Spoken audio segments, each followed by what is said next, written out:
Well, we've taken the trim on the porch here about as far as we can, so it's time to have the guys come back now and put all the screens in permanently. Now, before we get into talking about all that, let's kind of bring you up to date on what was involved in trimming out the porch.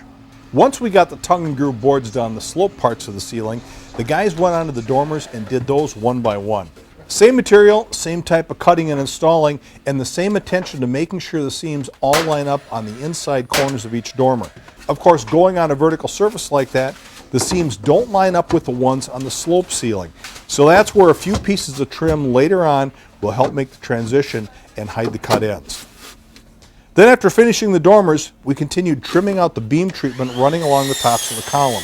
That's to hide the LVL framing there along with the retractable screens. We're using 5/4 cedar that we stained up ahead of time, and it took a little notching to fit the ends in against the screen hardware.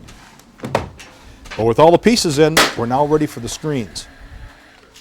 So Tim, when you get to this point, doing the reinstall is the easy part, right? It is. First time we came out, we had the brackets in place, the tracks in place.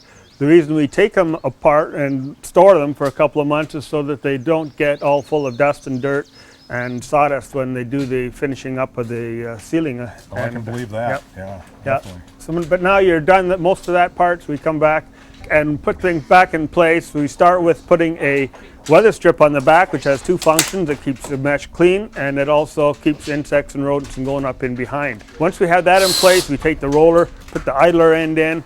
The motor end has brackets that it gets mounted into with a little clip on it.